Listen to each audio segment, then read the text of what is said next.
Olá, tudo bem? Seja bem-vindo ao conteúdo desta palestra. Hoje nós vamos trabalhar um conteúdo muito relevante. Vamos falar sobre a pandemia do Covid-19. Eu vim aqui hoje apresentar para você todo o nosso plano de controle e cuidado anti-contágio. Eu estou aqui juntamente com a Evolui, em que nós conseguimos formular e planejar este controle, esse plano que eu apresento para você hoje. Então nós vamos começar apresentando e trazendo para você todo o conhecimento técnico e científico. E qual que é o meu principal objetivo hoje? O meu principal objetivo é que você saia desta palestra se sentindo apto e pronto para tomar as devidas ações administrativas, tomar as ações ambientais que sejam necessárias à sua empresa, à sua vida, à sua realidade, e também as ações individuais, tendo um cuidado consigo mesmo, um cuidado com as outras pessoas ao seu redor. Então que você saia hoje apto a fazer a diferença. Viemos hoje então trazer para você soluções. Viemos hoje para você trazer o melhor que nós temos com relação à visão científica e à visão de segurança do trabalho. Então seja bem-vindo ao nosso conteúdo de hoje.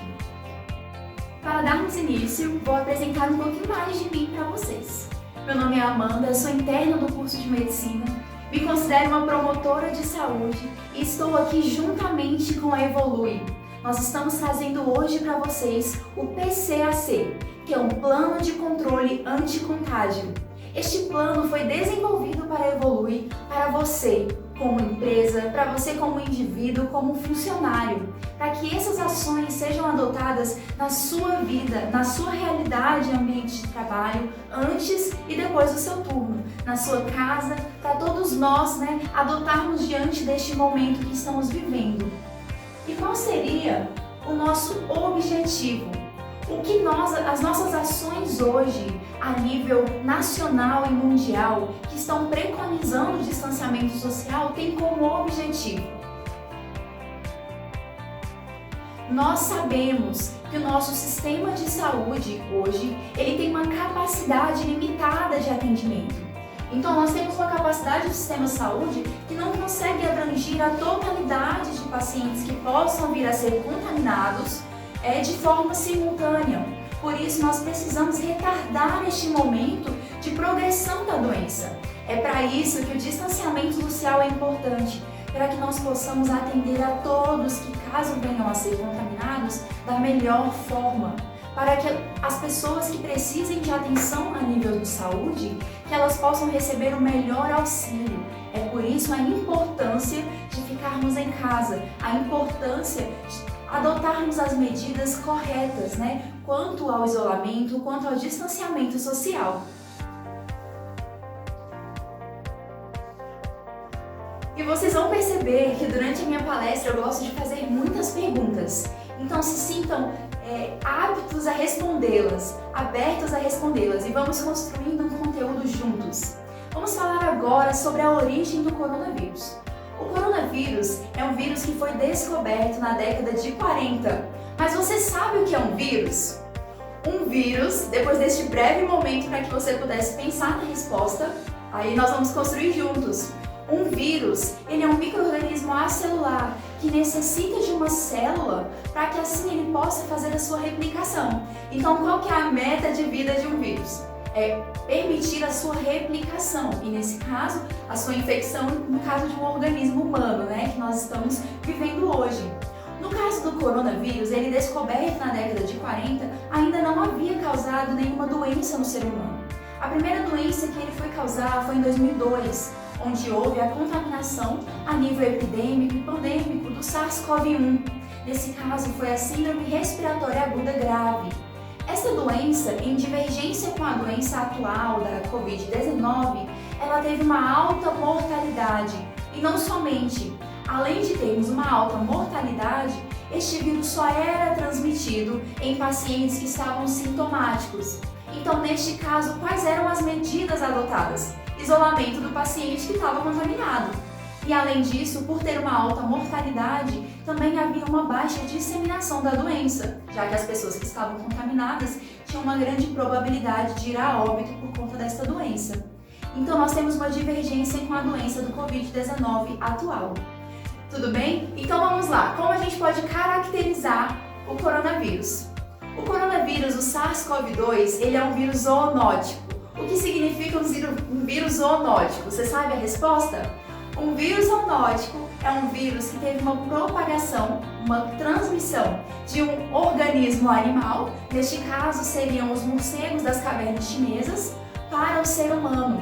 Eles podem ou não ter um indivíduo intermediário, um hospedeiro intermediário. Neste caso poderiam ser os porcos, os peixes ou quaisquer outros indivíduos que tivessem contato com o morcego, que era nesse caso o hospedeiro primário, e o ser humano, que é o hospedeiro definitivo, né? O local aonde a doença vai acometer. Uma vez entendidos qual era a origem, né, do coronavírus, entendidos da nossa responsabilidade quanto a adotar as medidas corretas, já que é um vírus que está conosco há muito tempo, nós vamos entender agora sobre a Covid-19, essa doença causada pelo coronavírus. Quais são então os principais grupos de risco que nós temos hoje? Os grupos de risco que devemos prestar atenção são as pessoas principalmente acima de 60 anos. Claro que as pessoas acima de 80 anos nós temos um cuidado ainda maior. Temos também que prestar atenção em indivíduos que possuem qualquer comorbidade, indivíduos que tenham doenças cardiovasculares, cardíacas, como hipertensão arterial, doenças coronarianas, quaisquer indivíduos que tenham doenças respiratórias ou também quaisquer imunossupressões, né? O paciente tenha um quadro de câncer ou tenha qualquer outra, né? Não está tendo os hábitos de vida de forma adequada, a alimentação não está regrada, está imunossuprimido, tem uma queda da imunidade, ele está mais suscetível a esse vírus. Então, esses são os indivíduos do grupo de risco. Para darmos início, vamos falar um pouco sobre os grupos de risco. Quais são os grupos de risco para a Covid-19? Nós vamos pensar que todos os pacientes acima de 60 anos são pacientes que são pertencentes ao grupo de risco, especialmente os pacientes acima de 80 anos. Mas também nós temos indivíduos com comorbidades, especialmente as comorbidades cardiovasculares e as comorbidades respiratórias. Então o paciente às vezes tem hipertensão, né, pressão alta, tem alguma doença coronariana, já teve algum diagnóstico de infarto ou infarto prévio, ou às vezes a pessoa tem asma, bronquite, né? Então nós temos vários quadros que tornam aquele paciente um paciente do grupo de risco. Mas nós temos que estar atentos, porque não é somente essas patologias e esses indivíduos que vão pertencer ao grupo de risco. Quaisquer imunossupressões, então às vezes o paciente não está cuidando do seu hábito de vida, às vezes a gente está com uma alimentação desregrada, sem fazer a ingesta das vitaminas que nós precisamos, sem ter cuidado, né, de ter a vitamina D também. Então, às vezes o paciente entra num quadro de imunossupressão, tanto por conta de doenças, quanto por conta dos hábitos de vida, e ele vai estar mais suscetível e vulnerável a esta patologia. Tudo bem? Então agora, uma vez que a gente entendeu os grupos de risco, nós vamos entender como funciona a taxa de mortalidade desta doença. Vamos lá! Primeira coisa que a gente precisa entender, a mortalidade ela vai variar com relação à faixa etária do meu paciente. Se eu tenho, por exemplo, acometimento em crianças e jovens, por conta da imunidade inata, eles têm uma resposta imune muito melhor frente ao vírus. Tudo bem? Essa é como nós conseguimos observar a resposta imunológica a crianças ou a adolescentes. Então, quanto vai ser a variação no teste? Geralmente a criança, né, ou o adolescente vai ter entre 0,2% e 0,4% quando nós pegamos crianças e adolescentes ou, por exemplo, também a faixa de adulto. Agora nós temos que nos atentar principalmente para os indivíduos acima de 80 anos, porque vão ser os indivíduos que vão ter a maior taxa de mortalidade. O índice vai variar e vai poder chegar até cerca de 14,8%. E aqui nós não entramos somente os idosos, mas também, como eu disse, todos do grupo de risco. É um cuidado extra que nós temos que ter com esses indivíduos, né? Como a gente pode perceber, é uma patologia que tem uma taxa de mortalidade variando de 0,2% a no máximo 14,8%. Então é uma baixa taxa de mortalidade. O que é mais importante é que nós cuidemos dos indivíduos do grupo de risco, né? É o ideal, e que a gente faça o distanciamento social, visando não acometer e que essa doença não se propague a esses indivíduos que necessitam de mais atenção e cuidado. Mas você sabe qual é o diagnóstico e como obter esse diagnóstico? Quais são os exames que estão hoje disponíveis para nós através do nosso sistema de saúde? Nós vamos falar agora sobre a diferença destes exames, sobre o teste rápido, sobre o exame de PCR, exame de sangue. Vamos entender quais são os melhores exames que nós temos disponíveis e os exames que estão sendo feitos na nossa população em geral. Vamos lá! Principalmente, nós precisamos entender a diferença entre exames sorológicos e exames de PCR. Nós temos também os testes rápidos, né, que estão sendo adotados em toda a população. Então vamos primeiro entender. Exames sorológicos são exames que vão avaliar a resposta imune do paciente. Então vai avaliar o quanto o organismo daquele paciente conseguiu produzir uma resposta imunológica frente àquele vírus que está contaminando. Também precisamos saber sobre o exame de PCR. O exame de PCR nós podemos fazer a avaliação do genoma do vírus. Então nós encontramos o vírus, independente daquele vírus estar ativo ou não. Logo nós conseguimos fazer uma detecção nas fases iniciais da patologia. E vamos falar também sobre o teste rápido, um teste que vai fazer a identificação ou do antígeno ou do anticorpo. Neste caso, é muito importante que seja principalmente um quadro mais elevado da doença, no caso de ter uma progressão. Né? Nas fases iniciais, é bem possível que o teste rápido possa dar um falso negativo. E nesse caso, o paciente ter a doença e não saber que ele tem a doença. Vamos agora saber a exata diferença entre eles. O teste sorológico é um teste que vai ser realizado a partir de uma quantia sanguínea, né? Nós vamos pegar uma gota de sangue, uma quantia de sangue para poder avaliar. Nós vamos perceber quais são as diferenças entre os anticorpos IgM e IgG. O anticorpo IgM ele é um anticorpo que caracteriza a agudicidade de uma doença. Logo, se o seu IgM der positivo, significa que o vírus está contaminando, está em fase de replicação. Então, nós temos uma infecção ativa. Um IgG positivo, nós já temos uma imunidade permanente frente ao vírus. Então, se o paciente der IgM positivo e IgG negativo, ele está com a doença e ela está em fase de replicação, então fase ativa da doença. No caso do IgM der negativo e o IgG der positivo, ele já foi contaminado, teve contato com a doença, porém ele já teve a cura daquela doença. O seu corpo já desenvolveu anticorpos contra aquele patógeno. Tudo bem, existe uma faixa de tempo para que você possa fazer esse exame sorológico. Geralmente, os artigos científicos colocam entre 3 a 10 dias. Alguns apontam 14 dias também. Então, nós temos uma faixa em que podemos realizar essa doença do exame sorológico. No caso de exames PCR e RT, que é o exame, neste caso, padrão ouro para o diagnóstico da Covid-19.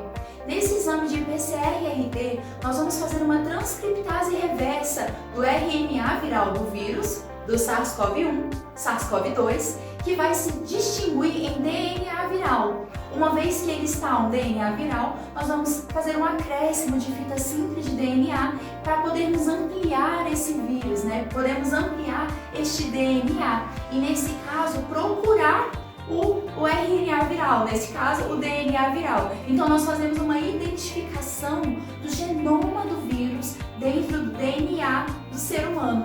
Então, nós conseguimos fazer uma análise se o vírus está em fase latente, se ele já está em replicação. Nós podemos, talvez, identificar o vírus em um momento precoce, em uma fase precoce da doença. Entretanto, o PCR-RT, por exigir uma maior tecnologia, ele vai ser solicitado por um médico, né? Vai ser solicitado caso seja um paciente que necessite de uma atenção maior, um paciente de grupo de risco, precise fazer a identificação e o diagnóstico dessa doença para a melhor condução do seu caso clínico. Para nós, indivíduos, o teste rápido é um teste que tem uma sensibilidade boa, né? E que principalmente para os casos de pacientes que têm uma clínica e o teste deu negativo, que seja repetido esse teste para que assim possamos ter a certeza se há ou não a infecção pelo Covid-19. Mas e a transmissão? Nós sabemos que a transmissão ela ocorre por fatores respiratórios, mas a gente pensa que é somente ao tossir, ao espirrar que nós podemos nos contaminar com esse vírus. E temos que ser atentos. Essa infecção se dá a partir de gotículas de saliva do paciente contaminado para outros pacientes, né? Para outras pessoas que estão com a saúde plena, rígida. Neste caso, o que nós precisamos nos atentar? Quaisquer superfícies que tiverem contato com o indivíduo contaminado podem também se tornar possíveis locais de contaminação. Então, nós vamos nos atentar com abraços, qualquer contato com este indivíduo, espirro, tosse, qualquer maneira, qualquer local que aquele indivíduo que estava contaminado teve acesso, nós vamos ter que ter medidas para um cuidado maior. A transmissão também pode se dar a nível fecal. Alguns estudos comprovam que nós podemos encontrar o vírus, o SARS-CoV-2, em locais, né, em ambientes sanitários. Então, um cuidado, uma atenção, caso nós tenhamos um paciente contaminado na nossa casa. Temos que ter uma higienização do banheiro, uma higienização da nossa casa como um todo, uma separação dos materiais do paciente contaminado e dos indivíduos que estão saudáveis.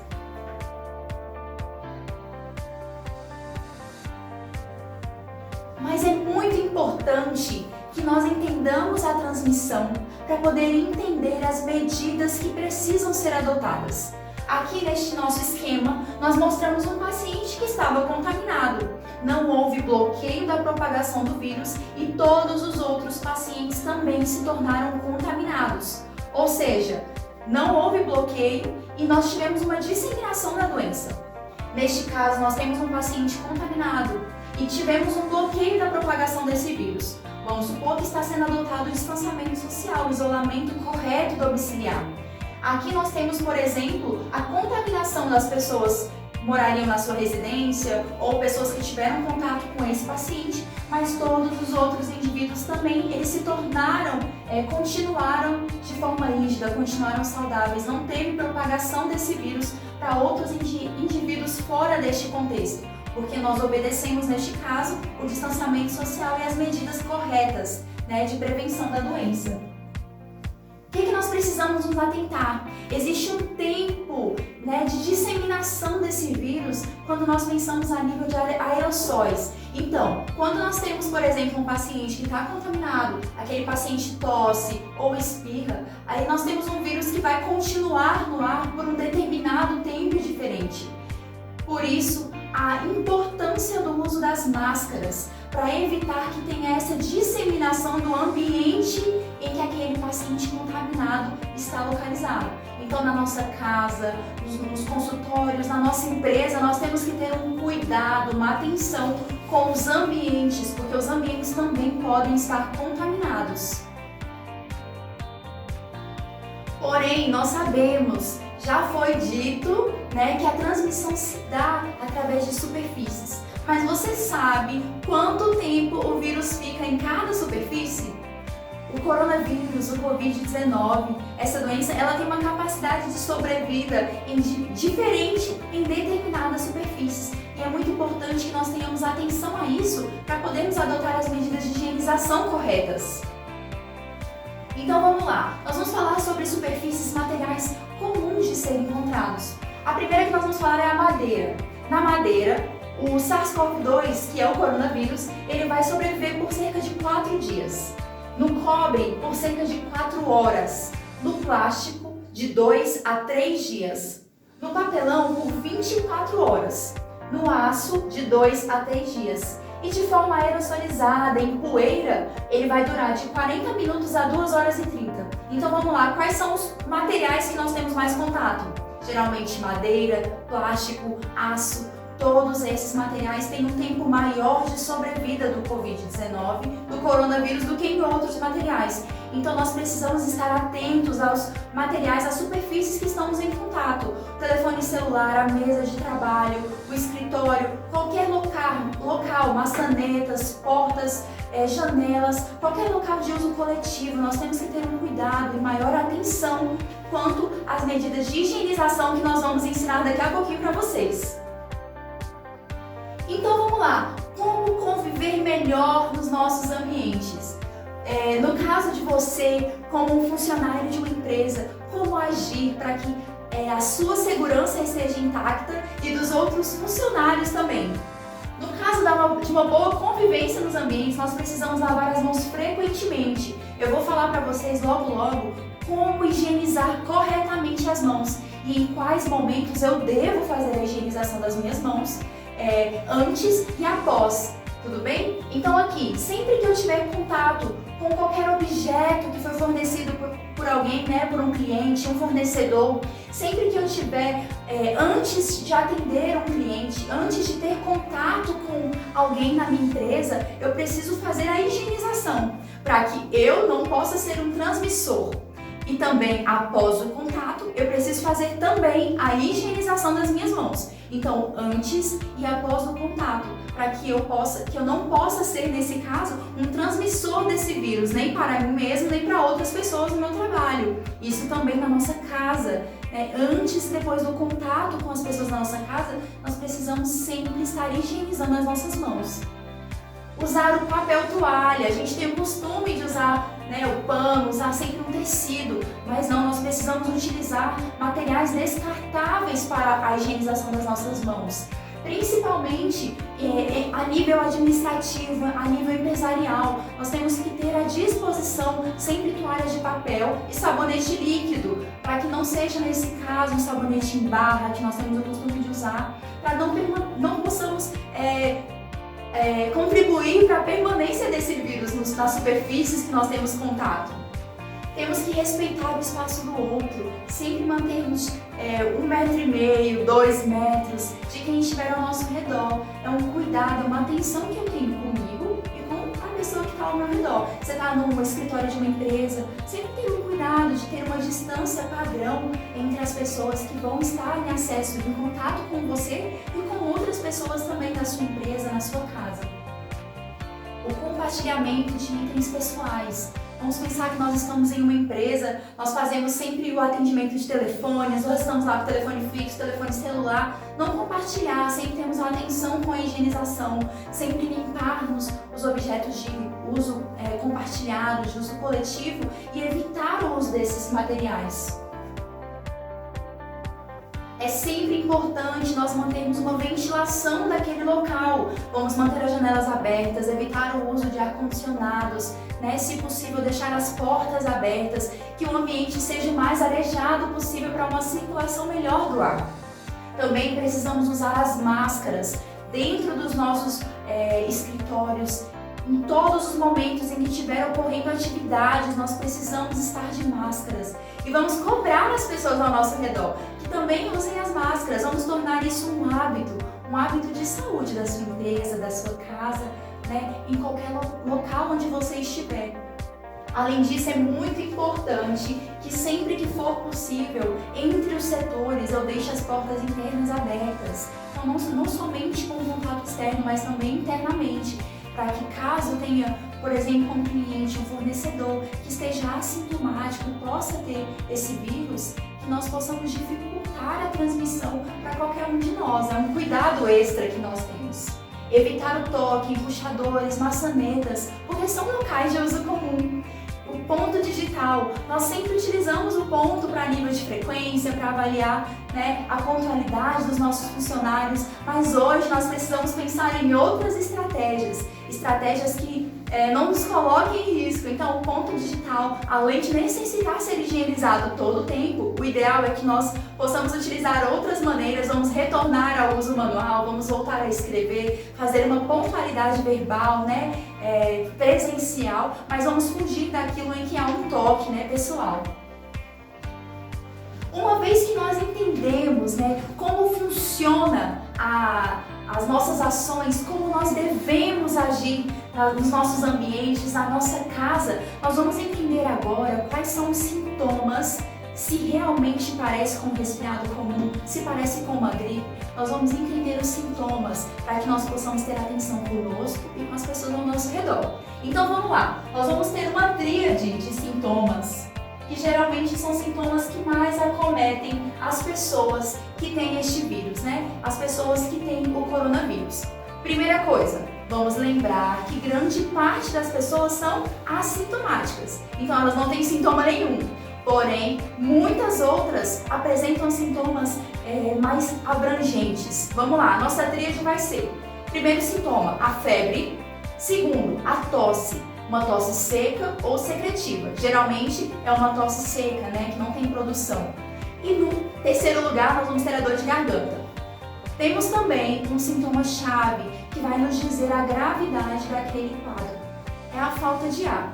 Você apresenta febre, tosse, dor de garganta. Se você apresentar a falta de ar, dificuldade respiratória ou uma dor no peito, nesse caso, o ideal é que você procure o serviço de saúde, porque nós podemos estar estar diante de um quadro mais grave da doença, mas a grande maioria vai ter sintomas inespecíficos. É possível que tenha dor no corpo, dor de cabeça, né? Que a pessoa tenha quadros gastrointestinais, tenha diarreia, constipação. Então, a pessoa pode perder o paladar, perder o olfato. Então, nós temos uma gama de sintomas que realmente são sintomas similares a qualquer infecção respiratória comum, a uma gripe comum, um resfriado comum. Mas aqui nós temos uma atenção devida. Pensamos sempre na tríade: febre, tosse, dor de garganta e dificuldade de respirar ou dor ao respirar, tudo bem? E sempre estarmos atentos, se estamos tendo tosse, se estamos tendo algum sintoma,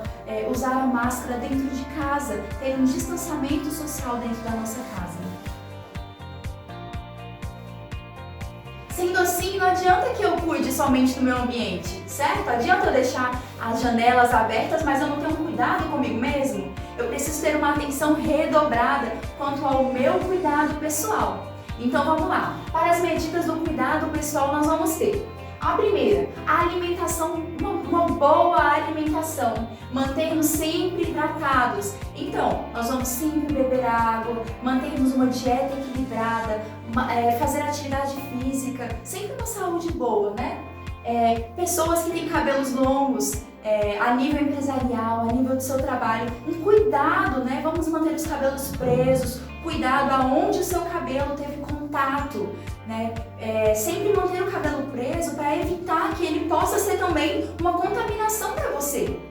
Aqui, as unhas têm que estar limpas e curtas. É uma coisa que eu aprendi: não deixe minhas unhas longas de forma alguma. As unhas têm que estar curtas e limpas, para evitar que as nossas unhas sejam uma propagação, um objeto de propagação do vírus. É um cuidado a mais que nós temos conosco e com a nossa família. Então, as unhas sempre curtas, sempre limpas. Na hora de higienizar, eu preciso tomar um cuidado com as minhas unhas. É também uma medida de cuidado pessoal.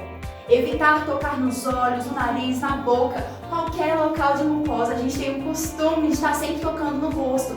Então, nós não devemos fazer isso. É uma atenção maior. Aqui nesse caso, a gente tem que ter uma boa higiene respiratória. Quando eu for espirrar, quando eu for tossir, sempre levar o cotovelo, sempre tomar um cuidado extra com as pessoas que estão ao meu redor, estar com a máscara e também estar atento aos hábitos das outras pessoas. Se as outras pessoas estão fazendo, que nós saibamos a forma correta, educada e gentil, né, de educar as pessoas ao nosso redor também. Compartilhamento de itens pessoais, como copos, talheres, né, objetos pessoais na nossa empresa, qualquer local onde nós tenhamos um convívio coletivo. A gente tem que ter um cuidado para não compartilhar esses objetos. Agora, tratando especificamente sobre a lavagem das mãos. Vamos entender em quais momentos eu preciso realizar a lavagem das mãos. Vamos lá! Eu preciso lavar as mãos antes do meu turno de trabalho. Então, antes de chegar ao meu escritório, à minha empresa, ao meu trabalho, eu preciso higienizar as minhas mãos. Na hora de entrar no trabalho é muito importante que na recepção tenha de acesso livre, né, um álcool gel, um álcool 70, para que todos os clientes e funcionários possam higienizar as mãos assim que entrar à empresa. Tudo bem? Antes e após a ida aos banheiros, a gente tem que ter essa atenção e a pessoa tem que ter os materiais necessários, né? Então tem que ter lá uma toalha de papel, ela tem que ter um sabonete líquido, tem que ter todo um aparato para que a pessoa tenha os suprimentos necessários para ela fazer uma boa higienização das mãos antes e depois da saída dos banheiros. O uso de luvas. Então, como que nós temos que lavar as mãos usando as luvas? Nós vamos lavar antes de colocar as luvas e depois de colocar as luvas. Então, antes de colocar, porque a luva vai nos proteger, mas se nós tivermos as mãos contaminadas, na hora de colocar as luvas, né, a gente pode acabar contaminando a superfície interna da luva ou a superfície externa, né, e não conseguir fazer da forma correta aquilo que a gente tem que fazer, acabar contaminando. Então, depois que tirar a luva, a gente não sabe, mas às vezes pode ter tido algum tipo de contaminação, às vezes rasgou um pedacinho, às vezes entrou alguma sujeira, então a gente tem que lavar as mãos antes e depois, especialmente em trabalhos, né, que a gente acaba tendo que lidar com pacientes que podem estar contaminados ou com possíveis clientes que a gente não sabe, né, podem estar assintomáticos. Alimentação. Então, antes da alimentação, nós precisamos cuidar da higienização das nossas mãos para que a gente não possa se infectar, né? A gente está tocando nas superfícies, nos objetos, às vezes acabou por estar, né, com a mão um pouco suja, estava alguns vírus, alguma coisa, a gente não sabe. Então, a gente vai higienizar as mãos antes, né, e depois. Também quando a gente tiver contato com superfícies de uso compartilhado, de uso coletivo. Então, por exemplo, corrimão, transporte público, outras superfícies, a gente vai estar sempre higienizando as nossas mãos. E por fim, ao final das atividades. Então, acabou a sua atividade, acabou seu turno de trabalho, você vai voltar para sua casa, higienize as suas mãos. Saiu do trabalho, higieniza a mão. Quando você vai no banheiro, higieniza a mão, faz a lavagem correta das mãos, que eu vou ensinar agora para vocês já. E aí, o que a gente vai fazer depois? Quando chegar em casa, higieniza a mão, coloca um álcool, passa um álcool 70 antes de entrar na sua casa, para que você não possa contaminar ninguém na sua casa ou talvez até transmitir para outras superfícies e outros objetos também. Mas vamos lá! Na prática, como que a gente vai fazer a lavagem das mãos? Primeira coisa a entender é o tempo que a gente precisa ficar lavando as nossas mãos. Geralmente a gente leva 30 segundos, 20 segundos, é rapidinho. Mas o ideal é que a gente leve minutos lavando a mão. Se você quiser fazer uma lavagem cirúrgica, né, uma lavagem para não ter quase nenhum patógeno, são 7 minutos o que a ciência nos orienta a ficar lavando as mãos. A gente sabe que a gente não tem todo esse tempo no nosso dia a dia. Então a gente lava por 3 minutos, 5 minutos, o tempo que eu tiver disponível, que eu faça uma lavagem correta. Então eu vou ensinar para vocês a forma certa de lavarmos as mãos. Vamos lá! A primeira coisa eu vou colocar aqui para vocês a forma como eu faço e que nós temos que fazer. Vou ensinar aqui para vocês. Então, quem tá aí, você que tá aí, pega lá, já faz também, faz junto, que na prática a gente aprende muito mais. Então vamos lá, né? Se estiver usando um avental, um jaleco, procura tirar na hora de lavar, né? Ou se você for entrar em algum procedimento, alguma coisa, vai ter acesso a um laboratório, a um cliente, né? E se estiver com um casaco, tira para não ter contaminação, para não molhar também. Então vamos lá. Primeira coisa, é muito importante que a torneira, se a gente puder, né, tiver a possibilidade, que seja aquela torneira ou que a gente consegue habilitar sem que seja necessário o toque da mão, é a melhor, né, que a gente não contamina, mas aquela também que a gente faz um único toque e já consegue fazer a higienização da mão sem ter que ficar abrindo e fechando. Mas caso for essa que abre e fecha, não tem problema, a gente usa o papel toalha lá na hora de fechar, tudo bem? Então o que a gente vai fazer? Primeiro nós vamos abrir a torneira, nós vamos molhar as nossas mãos. Uma vez que nossas mãos estão molhadas, nós vamos iniciar colocando o sabonete líquido. É importante que seja líquido para que a gente não tenha contato com sabonete em barra, porque como a gente sabe, é importante e esse vírus ele acaba ficando mais tempo em superfícies. Então é importante que seja tudo descartável, né? Da melhor forma possível. Então vamos lá, a gente coloca o sabonete líquido de modo que vá preencher as superfícies internas da mão, assim em forma de concha mesmo. Aí a gente vai começar fazendo nós vamos acabar passando mais nessa região da palma das mãos primeiro, da forma como a gente geralmente faz e acha que é o certo. Então a gente começa dessa forma mesmo, vamos deslizar as palmas das mãos. Uma vez que a gente viu que produziu espuma, que realmente está limpo, né? A gente pode ficar repetindo até achar que já está limpo, achar que está suficiente. Nós vamos, trocar a posição, vamos colocar essa mão, a mão esquerda nessa região aqui mais dorsal, vamos pegar aqui nessa parte do dorso da mão e a palma da mão direita. E nós vamos fazer esse deslizar. Lembrar que a gente tem que limpar entre os nossos dedos também. Então, na hora que a gente for fazendo esse movimento de vai e vem, procurar mesmo. Olha se está espumando, olha se está limpando corretamente, tudo bem? Do outro lado, a mesma coisa. Então, do outro lado, a gente também vai fazer essa higienização, preocupar com todas as áreas. O polegar a gente ainda não limpou, então a gente vai ter que fazer uma limpeza específica para o polegar. Dos dois lados, sempre a gente tem que tomar esse cuidado, sempre dessa região proximal aqui para distal, para retirar os patógenos. Tá? É importante também que a gente limpe esta região dos dedos, a gente geralmente não pensa nisso, né? Então o que a gente vai fazer? Vamos fazer esse movimento aqui, então a gente vai conseguir fazer essa flexão nos dedos, vai pegar a mão oposta, faz as duas flexões e a gente vai passando nesse movimento de vai e vem para limpar dos dois lados, da mesma forma do lado contrário. Então eu espero que você esteja aí fazendo comigo do mesmo jeito, né? Tem que estar fazendo juntamente comigo para você aprender. Uma vez que a gente conseguiu limpar essa parte, é importante o quê? A gente fazer a limpeza das nossas polpas digitais, da unha. Então a gente tem que conseguir retirar todos os patógenos da unha. É importante as unhas estarem curtas, né, sempre limpas. Então nós vamos fazer esse movimento assim, né? Vamos fazer dos dois lados. Lembrando que aqui vai estar, né, com sabão, então a gente vai conseguir higienizar da forma correta. Toda vez quando eu vou higienizar minhas mãos, eu sempre fico prestando atenção. Já tá limpo? Já tá o melhor que eu posso, deixar? Da mesma forma do outro lado.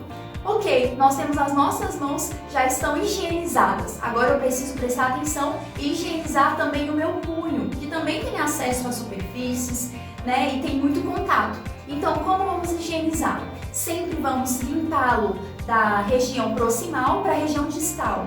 Então, vamos lembrar, aqui para cá já tá limpo, né, descontaminado. Então nós vamos começar a higienizar agora o nosso punho, dessa região para o final, né, levando aqui para o cotovelo. Então a gente vai fazer isso da mesma forma. Uma vez que eu já limpei um local, eu não posso retornar e limpar novamente, porque senão todos os patógenos que eu trouxe aqui para minha região distal, eu retorno eles para a região proximal. Então cuidado de não nos recontaminarmos, tá bom? Então vamos fazer em toda a região. Uma vez que um braço, né, essa minha mão ela já está toda limpa. Vamos fazer do outro lado. Pronto, então a gente já está com as mãos higienizadas. Para a gente fazer um enxágue, a gente vai ter que seguir o mesmo protocolo. Então o que nós vamos fazer? Vamos enxaguar nesse movimento. Então você vai enxaguar daqui, a água que escorre vem para cá. Ah, eu quero fazer novamente, eu posso voltar? Não posso, então eu vou trazer novamente. Porque se eu volto e retorno, a água vai descer novamente e eu vou contaminar minha mão de novo. Então, a mesma coisa do outro lado. Então, a gente vai sempre fazer deste jeito, né? Vocês já cansaram de ouvir? Sempre da região proximal para a região distal. E para secar as mãos, o mesmo procedimento. Muito importante que seja uma toalha de papel para a gente poder jogar fora, descartar, né? Não ser um local onde vai proliferar vários patógenos, vários vírus e bactérias, né? Fungos, outras coisas. Então, a gente vai usar um papel toalha para poder descartar. Para poder fazer a secagem, a gente começa pelas mãos, sempre, e seca uma mão de cada vez. Secou uma mão, vira, né, se você puder, para a gente poder reutilizar. Seca com a outra parte que estava intacta, não tinha sido contaminada. E aí a gente vai para a segunda folha de papel, a gente já consegue fazer a secagem da região dos nossos punhos. E aí a gente está realmente sem nenhum patógeno, estamos limpos e seguros, né? E sempre evitar mesmo com as mãos higienizadas, a gente evitar tocar no rosto, né? Mesmo assim, pra gente até não levar qualquer outro vírus, qualquer outra coisa. Mas assim nós estamos seguros. Então, fazendo desse jeitinho que eu ensinei pra vocês, nesses momentos que a gente focou, antes, depois do turno de trabalho, antes dos clientes, vocês vão estar seguros, tá bom? Mas a gente também sabe que tem que ter um cuidado com relação ao uso de antisséptico, né? Agora do álcool gel, por exemplo, álcool 70, a gente geralmente coloca uma quantidade na mão, esfrega assim, pronto, acabou. Não, a gente vai fazer da mesma forma. É claro que de um jeito mais rápido, né? Porque você não vai estar tendo que enxaguar, mas a gente vai usar e vamos limpar todas as regiões da nossa mão. Então nós vamos fazer do mesmo jeito, rapidinho. Colocamos uma quantidade de álcool gel aqui na superfície das mãos. O que nós vamos fazer? Primeiro nós vamos deslizar as mãos, vamos fazer do dorso com a palma da mão, da outra forma, né? O dorso com a palma da mão oposta. Depois nós vamos higienizar os nossos dedos, né? Focando nas nossas digitais, essa parte do dedo aqui, vamos fazer esse movimento de deslizamento e limpar os nossos punhos. Uma vez que o álcool gel está seco, né? Se ele for um álcool 70, nós estamos protegidos. Aí a nossa mão já está limpa, a gente já pode continuar e fazer os nossos afazeres diários, sabendo que estamos seguros.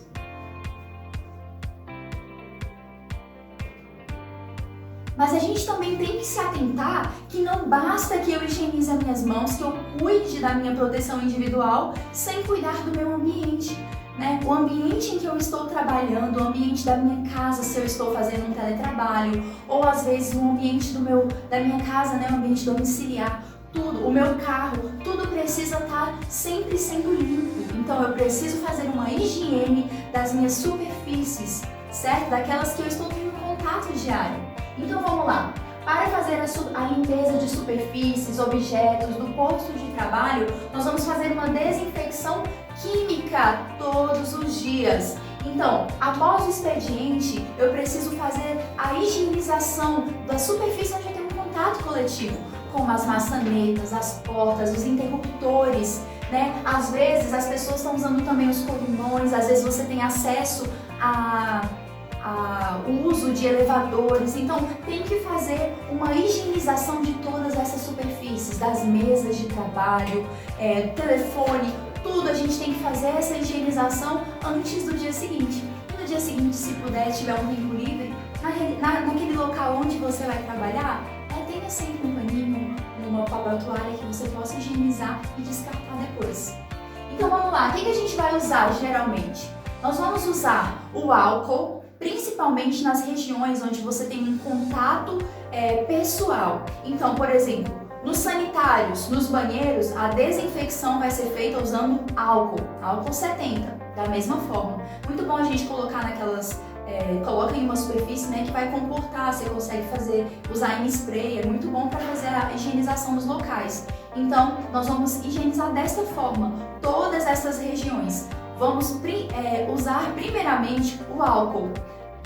Tem alguma coisa no chão, eu preciso limpar o chão, eu posso usar a água com sabão? Posso também, é uma ótima forma também de higienizar. Mas acaba sendo um pouco mais prático usarmos o álcool para as superfícies, né, que a gente acaba tendo um acesso coletivo. A limpeza completa tem que ser feita 2 vezes na semana. Então, coloca aí para você um dia, né? Formula um dia para sua empresa, um dia na sua casa, onde você vai fazer uma limpeza completa, vai realmente limpar o chão, limpar tudo da forma, né, mais correta. Coloca 2 vezes na semana, terça, quinta, segunda e quarta, estipula aí dentro da sua rotina os dias que são melhores para você. É muito importante a gente lembrar que a gente tem que usar sempre utensílios descartáveis. Então, não vamos usar mais o pano de tecido, a gente não vai usar isso. Vamos focar em usar papel toalha, tudo que a gente possa descartar depois. Tem alguns paninhos que a gente pode comprar em mercados. São paninhos para higienização de superfícies que são descartáveis também. Então, vamos optar pela forma mais segura para nós, né? A limpeza dos sanitários, como eu falei, com álcool. Se tiver, por exemplo, em casa, uma pessoa que está contaminada, ela mesma vai lá e faz a limpeza com álcool. Então já deixa lá específico para aquela pessoa e ela mesma já consegue fazer a higienização dos locais antes e depois, né, de usá-los.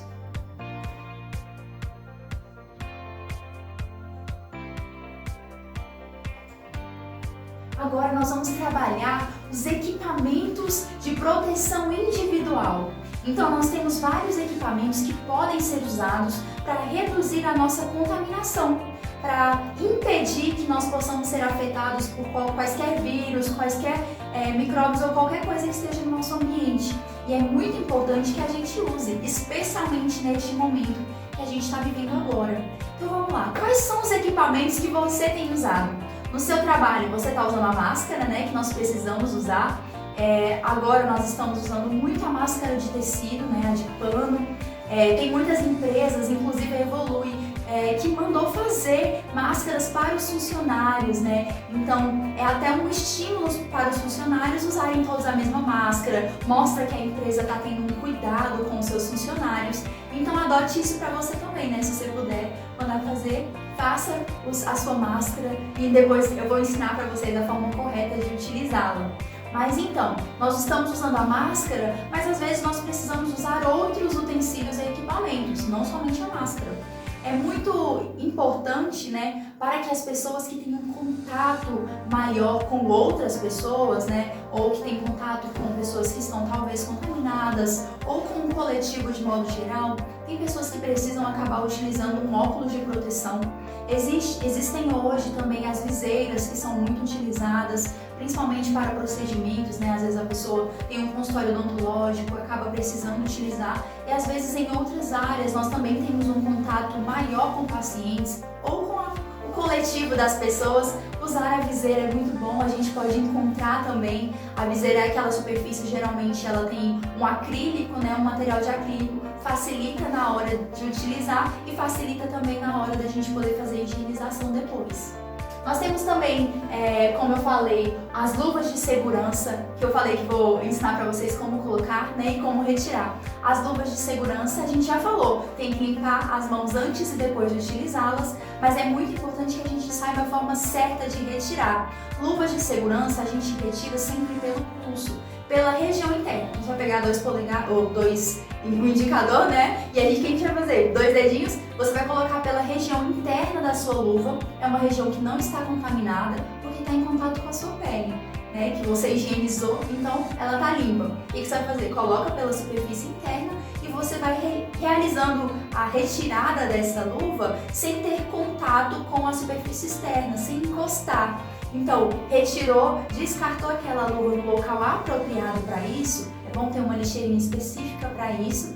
Você retirou, colocou, jogou fora para um lugar certo de jogar, você higieniza suas mãos depois. E aí sim você está garantindo, né, que está fazendo o uso dos EPIs corretamente. Também nós temos as máscaras cirúrgicas, né, os respiradores, que muitas pessoas estão utilizando, como a N95 e outras máscaras cirúrgicas também. Então a gente tem que ter um cuidado também para higienizar todas as máscaras que nós temos contato e todos os EPIs, eles precisam ser higienizados para que a gente não possa se reinfectar, né? Eles nos protegem, mas a gente também tem que se proteger das superfícies externas de cada um deles. E para guardar, para a gente poder chegar na nossa casa e higienizar de forma correta, nós vamos precisar, né, ter um hábito de lavá-la todos os dias após o uso. Então vamos lá, chegamos, como que vamos fazer a higienização? Vamos primeiro deixar a nossa máscara de molho por cerca de 30 minutos, usando água e, no nosso caso, a água sanitária, um alvejante que você tenha na sua casa. Vamos deixar por 30 minutos de molho e depois vamos fazer a lavagem, né? Após esse momento, nós vamos usar ou sabonete para lavagem de roupas ou também podemos usar um sabão em pó, né? O que a gente usa na nossa casa para fazer a higienização das roupas. Porém, a gente precisa lavar separadamente, é muito importante. Se a gente puder usar água, né, uma água morna ou uma água fervente para poder deixar de molho, é melhor ainda. Mas não precisa deixar a noite toda, né? É um cuidado que a gente tem que já consegue matar os micróbios, né, os micro-organismos e os vírus. Na hora acabamos de lavar, já colocamos para secar, é muito importante que antes de usarmos, a gente pegue um ferro de passar roupa, né, e passe a sua máscara, para ter certeza que não tem nenhum tipo de patógeno, nenhuma bactéria, nenhum vírus que possa ter continuado nesse local. Tudo bem? Então eu vou deixar a minha em descarte corretamente, para a gente poder dar continuidade aqui na nossa palestra. Então vamos lá. A gente tem que usar a máscara, porque se eu estiver usando a máscara e a pessoa que está contaminada também estiver usando a máscara, nós temos uma probabilidade de contágio baixa. Agora, se nós dois estivermos sem a máscara, há alta probabilidade de contágio. Então é muito importante que tanto eu quanto a pessoa também que está ao meu redor também esteja usando corretamente. Não adianta que somente eu esteja usando a máscara, tudo bem? E e nem somente a pessoa que está contaminada. É uma responsabilidade de todos nós. E as pessoas que precisam usar o transporte público, às vezes a pessoa precisa pegar um táxi, um Uber, né? Como a gente deve agir diante desses ambientes que são tão coletivos e acabam fazendo uma aglomeração? Então, como que nós vamos fazer? Primeira coisa que a gente precisa, não vamos usar dinheiro, né? A gente vai sempre optar pelo uso do cartão nesse caso.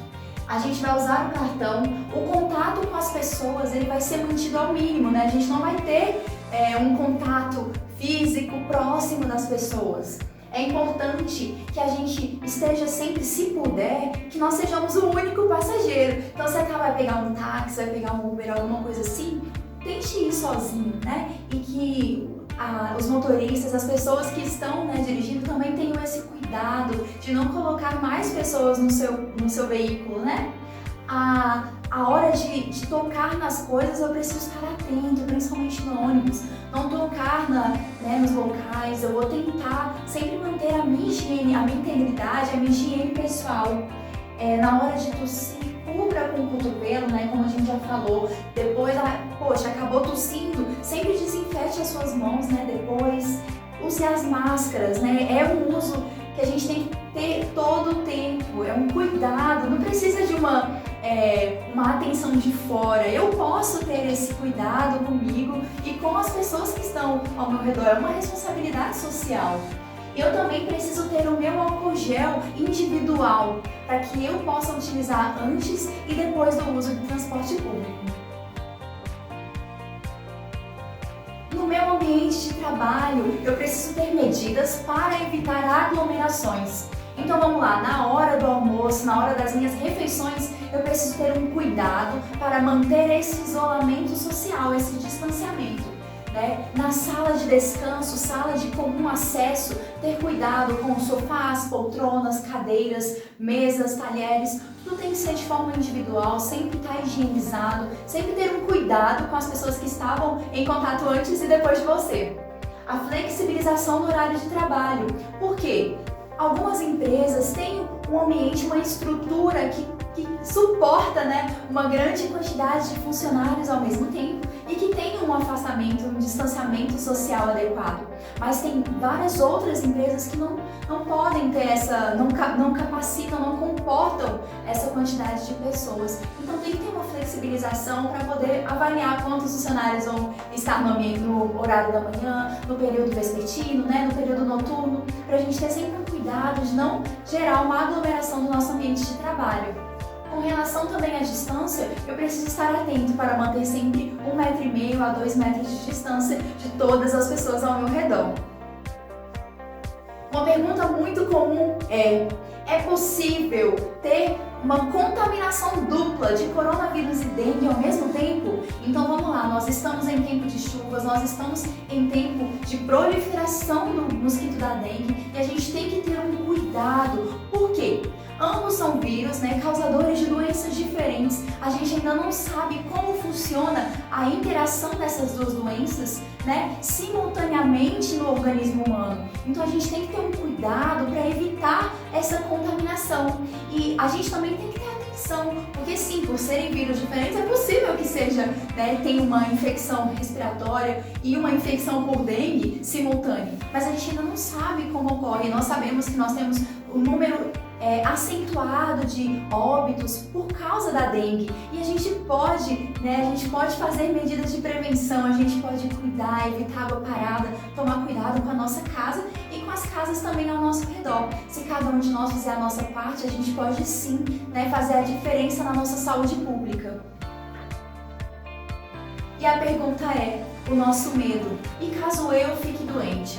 A primeira coisa a gente tem que manter a calma, manter a nossa saúde mental bem, a gente sempre tem que estar cuidando de nós mesmos. E caso nós fiquemos doentes, a primeira coisa a considerar é que é uma doença com uma baixa taxa de mortalidade. Eu mostrei para vocês, a taxa de mortalidade ela varia de 0,2% até 14,8%. Primeiro, manter a calma, saber exatamente aquilo que deve fazer. Você está com a tríade de sintomas, aquelas que eu falei, febre, dor de garganta e tosse, ou também dor no peito, se você não estiver apresentando a dificuldade de respirar, você vai fazer um isolamento domiciliar. Então você vai ficar em isolamento por no mínimo 14 dias dentro da sua casa. Então é isolamento também da sua família. Você vai ficar no seu quarto, vai escolher um cômodo para você ficar, tomar um cuidado com os seus objetos de uso individual e ter realmente um cuidado com você. Caso os sintomas venham se acentuar, você tem uma dificuldade de respirar, você procura o sistema de saúde e você vai ser atendido devidamente. Mas nós podemos sim, ser curados na nossa casa, cuidando, usando sintomáticos, aquilo que a gente dá em casa mesmo, para reparar a dor, a gente sempre está se hidratando. Mas caso você fique doente, a gente tem que primeiro manter a calma e fazer as medidas adequadas, usar a máscara dentro da nossa casa também e manter a nossa higienização para prevenir que as outras pessoas do nosso domicílio também se contaminem com essa doença. E agora, com relação ao tratamento para a Covid. Nós sabemos que a Covid-19 é uma doença respiratória viral e para doenças virais não existe antibiótico que possa atuar e possa curar essa doença. Então, até então, nós ainda não temos uma vacina de uso público que possa reparar essa doença. Porém, nós já temos várias vertentes e várias vacinas que estão sendo produzidas em vários países diferentes, que já estão sendo testadas em seres humanos e mostrando uma boa eficácia. Então, nós temos um futuro promissor com relação ao tratamento. Mas, neste momento, as medidas que nós podemos adotar são medidas sintomáticas, medidas que nós usamos para qualquer infecção respiratória. Tudo bem? Nós vamos usar principalmente analgésicos, usar também sintomáticos, tomar cuidado também com a nossa hidratação, a nossa alimentação. É muito importante também que eu entenda que tratamento não é somente a medicação que eu estou usando. Tratamento é toda a minha gama de cuidados com o paciente acometido. Agora nós vamos falar sobre as medicações que tão amplamente têm sido divulgadas e estudadas como possíveis tratamentos para o coronavírus. Nesse caso, nós vamos enfatizar mais a cloroquina. No caso da cloroquina, hidroxicloroquina, nós sabemos que ela é uma medicação que é usada como um antiviral, ela é usada na reparação de doenças como, por exemplo, a malária. Nesse caso, é uma medicação que tem um uso comprovado para esta doença. Agora, com relação ao Covid-19, nós não temos bases científicas que atestam que realmente a cloroquina faz a reparação e um cuidado desse paciente que está em um caso mais grave. O que a gente tem? Nós temos alguns artigos científicos feitos de forma isolada, com uma baixa quantidade de pacientes, em que não houve um paciente em uso placebo e um paciente em uso da medicação, para realmente comprovar que a melhora daquele paciente foi pelo uso da medicação. Então vamos entender. As doenças virais, elas são doenças autolimitadas. Você vai melhorar com ou sem o uso de medicação. O problema eu não sei se os pacientes que melhoraram com o uso da cloroquina, melhoraram porque estavam usando a cloroquina ou melhoraram porque eles iam melhorar. É uma doença autolimitada e, nesse caso, com uma baixa taxa de mortalidade. Então eu preciso estudar muito melhor para eu afirmar que a cloroquina é um tratamento ideal, um tratamento que deve ser otimizado e deve ser um tratamento protocolado nos ambientes de saúde. Então a gente tem que tomar cuidado com relação às mídias, com relação às informações que a gente propaga.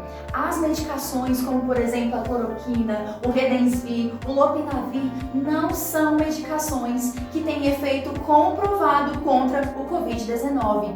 E a gente tem que entender o que a ciência nos diz para fazer o melhor, tudo bem? Uns para os outros, para a gente evitar qualquer contraindicação, evitar qualquer efeito colateral, para a gente estar ciente de que o melhor está sendo feito por nós e que a ciência está cada vez aprendendo mais, estudando mais, para trazer mais saúde para a gente. Lembrando também que o paciente que está num quadro mais grave, ele geralmente vai apresentar uma pneumonia bilateral e nesse caso nós vamos usar ventiladores e respiradores em alta potência para poder reparar esse paciente caso ele esteja em um quadro mais grave. Com relação aos nossos clientes e aos nossos fornecedores, as ações que nós devemos ter. A gente tem que pensar sempre, antes de agendar um cliente novo para nossa empresa, fazermos uma anamnese, né? Sabermos sobre aquele cliente, aquele fornecedor, antes de recebê-lo na nossa empresa. A gente precisa que os clientes tenham uma máscara própria, né? Todos os fornecedores eles têm que chegar no nosso ambiente de trabalho com a máscara deles. Mas a gente também tem que tomar um cuidado em ter sempre à disposição locais para a higienização das mãos, sempre à disposição álcool gel, álcool 70. A gente sempre tem que distribuir esses materiais visando um cuidado dos nossos funcionários, né? E de nós mesmos também. A gente tem que orientar a higienização do celular, no caso do nosso cliente, e pedir que ele evite o uso, né? A gente tem que pedir, olha, por favor, enquanto você estiver aqui no estabelecimento, evite o uso do telefone, né? Higieniza direitinho as suas mãos. É um cuidado que você tem a mais com a sua empresa. Aqui, por exemplo, pede para o seu cliente não levar acompanhantes, né? Animais de estimação também não podem estar em contato com a sua empresa. Os atendimentos, né? Você tem que fazer eles por agendamento. Abre uma agenda possível para os seus clientes para evitar que tenha fila, evitar que tenha uma aglomeração na frente do seu estabelecimento. É uma medida de cuidado que você tem. E sempre manter o distanciamento. Você é o responsável por promover a saúde na sua empresa. Você é o responsável por promover a saúde na sua casa, né? Em todos os locais onde você estiver. Então, a responsabilidade de sermos veículos de saúde, ela é nossa. Nós precisamos levar a saúde para as pessoas ao nosso redor, né? Sem disseminar informações que não são corretas, mas ter o devido cuidado e a devida atenção que nós temos que ter com essa situação que estamos vivendo hoje no mundo. Então, por fim, o nosso objetivo, né, como empresa, o meu objetivo também, como essa promotora de saúde, é que vocês estejam neste momento aptos a fazer o melhor, a dar o seu melhor. Agora vocês já sabem as formas corretas, científicas para poder aprimorar a sua empresa e ter um cuidado de saúde mesmo, anti-contágio com a sua empresa, com seus clientes, fornecedores e para você, né, que está em teletrabalho, ter um cuidado com a sua casa, com seus filhos e com toda a sua família.